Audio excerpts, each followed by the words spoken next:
बच्चों third C में आपका ये पहला क्वेश्चन है कि निम्न का घनमूल ज्ञात कीजिए। ठीक है, तो हम सिंगल संख्याओं का एक संख्याओं का घनमूल निकालना 3a और 3b में सीख चुके हैं। अब हम सीखेंगे कि जो परिमेय संख्या होती हैं उनका घनमूल कैसे निकालते हैं। तो देखिए यहाँ हमारे पास संख्या है 729 बटा 1331, यानी कि इन दोनों संख्याओं का हमें घनमूल ज्ञात करना है। ये जो ये निशान होता है, ये वाला चिन्ह, ये वर्गमूल का है, लेकिन जब यहाँ पर हम 3 लिख देते हैं तो इसका अर्थ हो जाता है कि इस संख्या का घनमूल ज्ञात करना है। ठीक है, तो देखते हैं आगे। चलिए यहाँ पर देखिए हमने क्या किया है, दोनों संख्याओं को अलग अलग घनमूल के चिन्ह में रख दिया है। तो 729 का घनमूल बटा 1331 का घनमूल।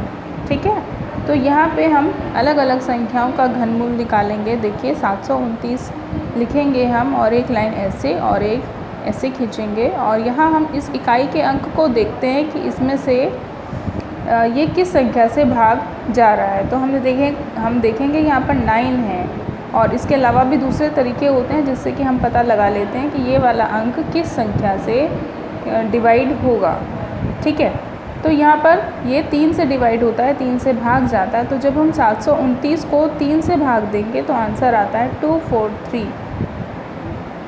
243 हमने यहाँ लिखा, फिर से इसे 3 से भाग देंगे, आंसर आएगा 81। तो हमें कौन सा आंसर यहाँ लिखना है, जो हमें भागफल प्राप्त होता है वो हम यहाँ लिखेंगे। 81 को फिर से 3 से डिवाइड कीजिए, 27 आएगा। फिर 3 9 ज़ा 27, 3 से डिवाइड करते जाएंगे इसे, 3 3 ज़ा 9, 3 1 ज़ा 3। जब तक हमें 1 नहीं मिलता तब तक हम इस डिवीज़न को करेंगे। ठीक है, जब 1 मिल जाता है हमें तो हम क्या करेंगे कि जो 729 के सारे फैक्टर्स मिले हैं हमें, ये नंबर्स जो हमें इधर मिले हैं, इनको हम ऐसे गुना के चिन्ह लगाते हुए लिखते जाएंगे। ठीक है, तो 3 हमें यहाँ कितनी बार मिलता है, 1 2 3 4 5 6, 6 बार हमें 3 अंक प्राप्त हुआ है। तो इसके लिए हम 6 बारी 3 गुना 3 गुना 3 गुना 3 गुना 3 गुना 3, 6 बार यहाँ लिखेंगे। ठीक है, अब आगे क्या करेंगे, हम यहाँ पर हम 3 3 के जोड़े बनाएंगे।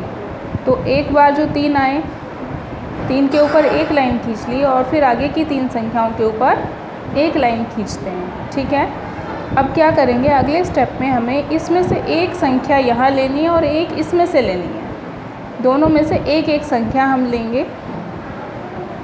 तो अब ये क्या हो जाएगा, देखो यहाँ हमने लिखा है कि 729 के जो फैक्टर्स हमें प्राप्त हुए वो ये सारे हैं, लेकिन हम जब वर्गमूल निकालेंगे तो हम इनमें से केवल एक संख्या को उठाकर यहाँ रखेंगे। ये एक संख्या, ये दूसरी संख्या। ठीक है, सबको नहीं रखना है, केवल एक इसमें से लेंगे और एक इसमें से लेंगे और उन दोनों को गुना कर देंगे। आंसर आता है हमारा 9, यानी कि जो 729 है उसका वर्गमूल आया 9। इसी तरीके से हम 1331 का घनमूल निकालेंगे। तो 11 से भाग जाएगी ये संख्या, 11 से भाग देंगे तो हमारे पास आंसर ये आएगा 121। फिर 11 से देंगे तो आंसर आता है 11, फिर से 11 से भाग देंगे, आंसर आएगा 1। ठीक है, तो यहाँ 1331 के हमें जो फैक्टर्स प्राप्त हुए हैं वो हैं 11 गुना 11 गुना 11। तो यहाँ पर 3 का एक ही जोड़ा बन रहा है। इसका अर्थ है कि 1331 का जो घनमूल है वो है 11। ठीक है, तो यानी कि जो हमारी संख्या थी, ओरिजिनल संख्या जो थी हमारी 729 बटा 1331 का घनमूल हमें निकालना था। उसका आंसर हम कैसे लिखेंगे, जो ऊपर वाली संख्या का घनमूल आया है उसे ऊपर लिखेंगे, जो नीचे वाली संख्या का घनमूल आया है उसे नीचे लिखेंगे। तो इस तरीके से हमें इस पूरी संख्या का घनमूल यहाँ पर प्राप्त हो जाता है। ओके।